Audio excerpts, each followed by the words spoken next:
So this is a wrap up of 2024, the things that I've learned and some of the takeaways that I've had. One of the single biggest decisions that you will ever need to make is asking yourself, who do I need to be right now?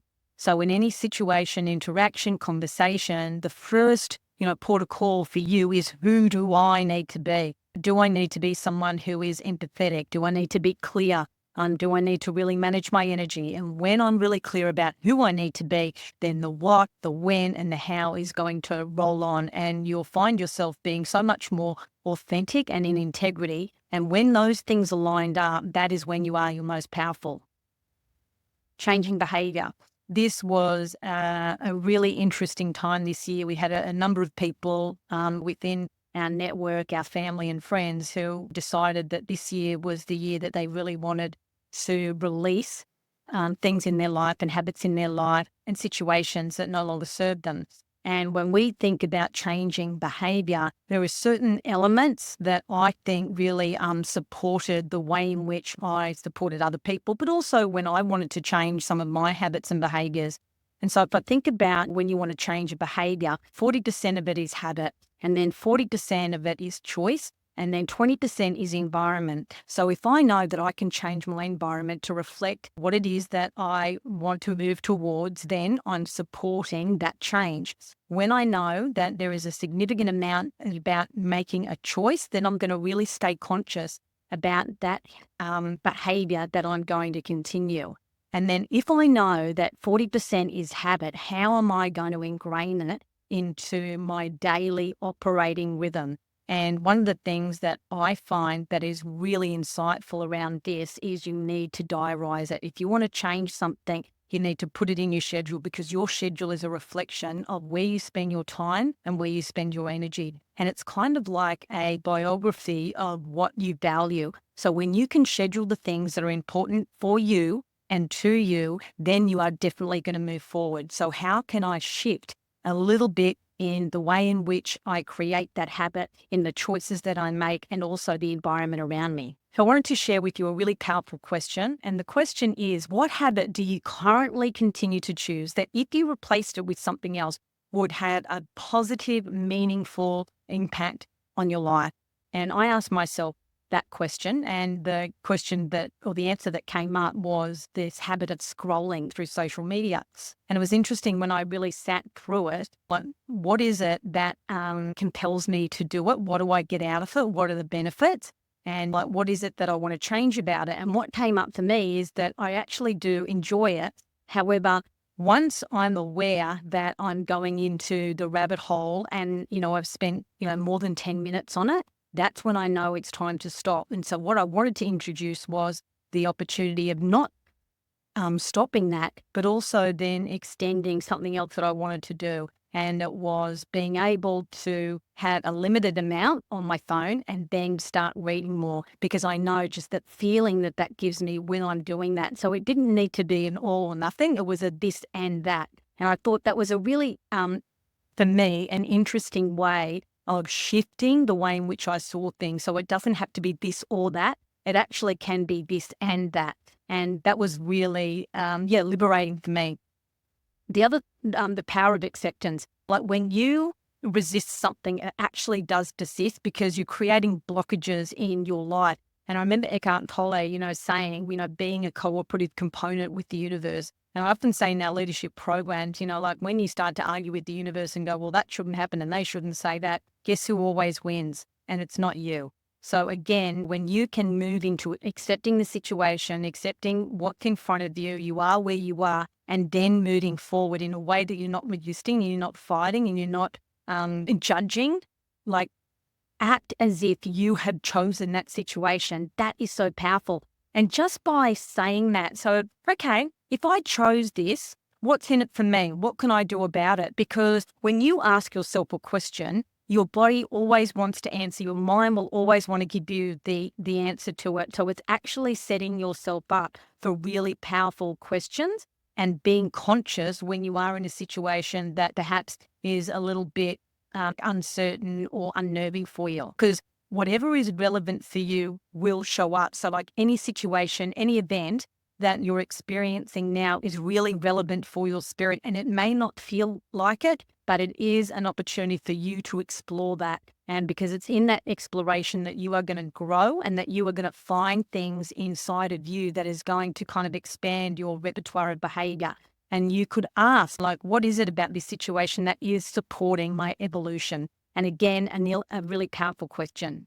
It may never get easier, but it gets familiar. And this was something that a friend reminded me the other day, and I just thought that was fantastic because a lot of us want certainty in our life. We want to be able to control things. We want to set up a pattern so we know that things are going to happen and roll out in the way in which we want them. And because uncertainty can actually feel unsafe to some people. So just knowing that it may not get easier, but it actually gets familiar will, again, release this like anxiety that builds up when situations perhaps present themselves that aren't as, that you just didn't plan, because uncertainty really is one of the biggest derailers for people because we so want control and security in our life. And I think the ability to know thyself is the best way of creating a sense of certainty, because I know that I am going to respond in a way that is thoughtful, that is empowering, no matter what is going to happen. Now, it's not always going to happen like that, and you catch yourself and go, oh, that was a bit judgy, or, that was a bit narky. However, the fact that you have an awareness is a really good indicator that you're moving forward and that you are evolving.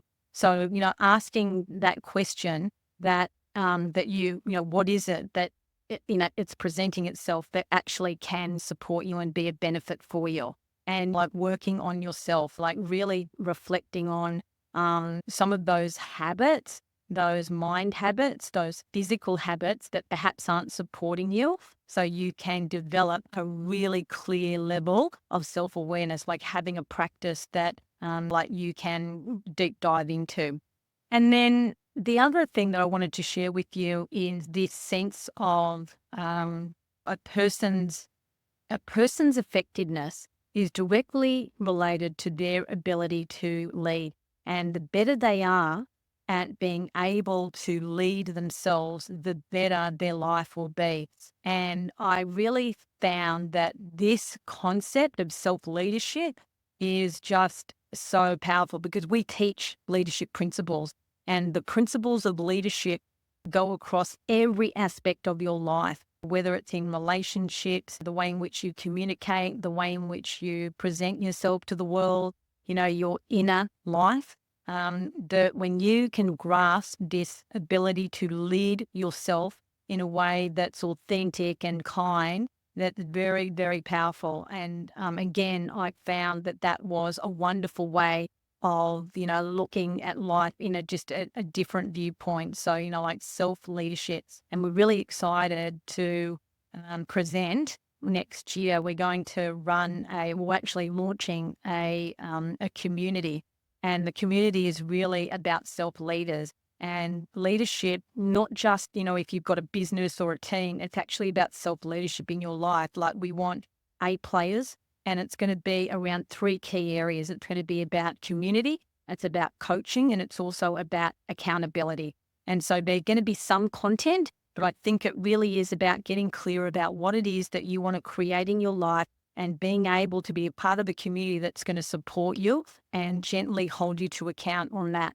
And so keep an eye out for that, because this is a dream for me and Michelle. Over several years, we've been kind of like playing with the idea, and it just feels like the right time right now. So keep an eye out for that. And the other communication tool that I wanted to share with you is something that came up in a program that we ran like last year, and it keeps on coming up, and it's kind of called the 3 gates of communication. And when you're not sure of whether or not you need to have this difficult conversation or to say something to someone, we run it through 3 gates. Is it true? Is it kind? And is it necessary? And the necessary part seems for me to be the tricky part. Like, is it doing the needful? Like, does the situation require me to say something, to do something, to really act? So again, if you're someone that's kind of like toying with, do I need to do something or say something, run it through those 3 gates, and then just see what comes up for you, because your intuition is like always tapping you on the shoulder. But because we get so busy and distracted, we don't necessarily hear it. So having some space and some quiet time to reflect and listen to that small, quiet voice, you will notice that things open up for you. So I wish you all the best, wrapping up this year. And like, I love, love, love the fact that, we could build an awesome community, because community and having this sense of connection is really what I think is going to drive a better world. And the world needs better leaders. And when you can lead yourself, then man, anything is possible.